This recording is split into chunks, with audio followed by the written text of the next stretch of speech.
All right, well, I do a little sanding on the inside of the body that we steam bent and put in the jig. I already sanded the one side. When you steam the wood, it seems to get a little rough and kind of splintery, if you will. So I'm going to get this sanded up nice and smooth. You want the sound to travel in there nicely. Again, last time I came up with several little sanding jigs, different diameter dowels, and double face tape some sandpaper on. It just happens to work nicely for smoothing this out.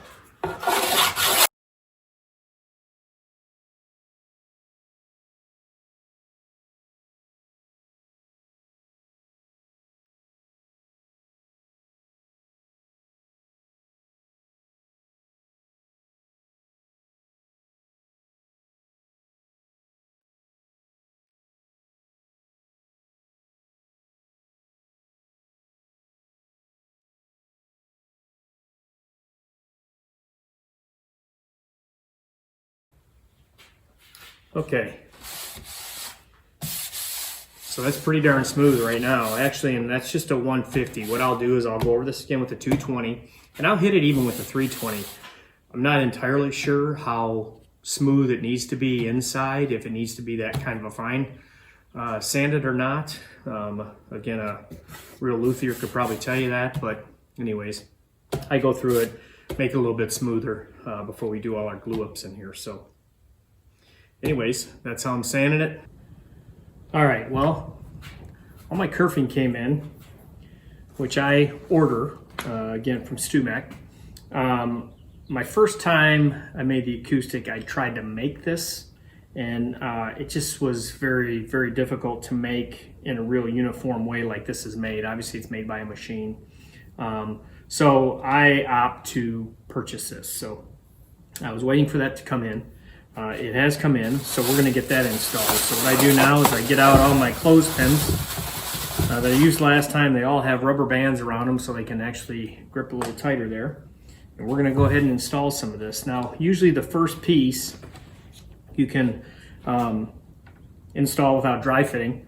The second piece, because you got to cut it back to the butt plate here, always dry fit it and make sure you've got sorry about that.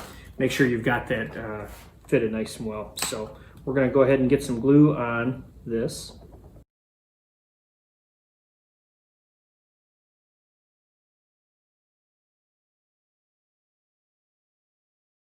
Then all coated nice. I even put it on the end as it butts up to the neck plate there, so they get a good glue there.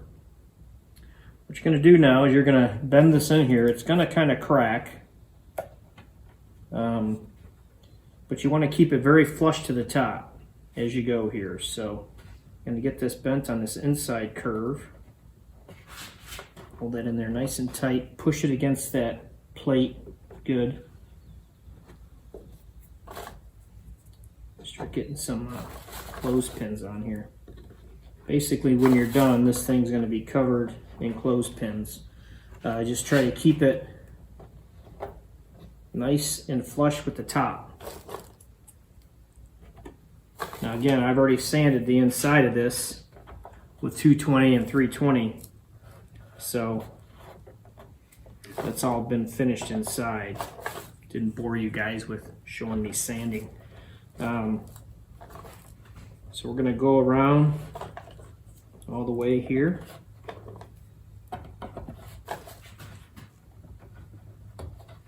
Now, I'm going to come back with more clothespins because I want even pressure on this whole thing.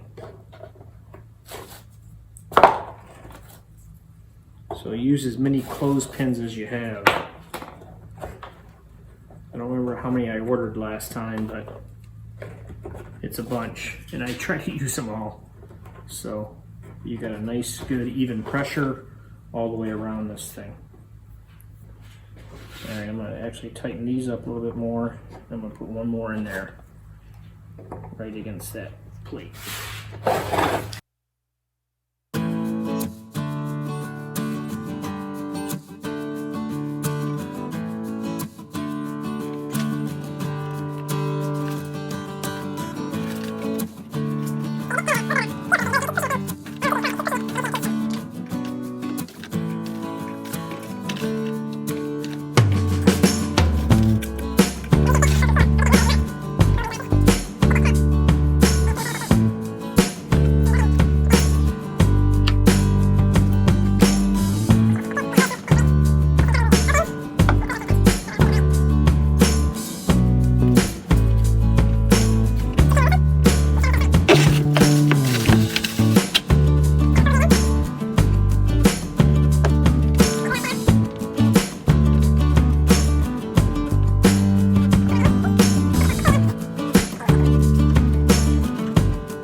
So, like everything else, we'll let that dry overnight. We'll come back and we'll do the other side.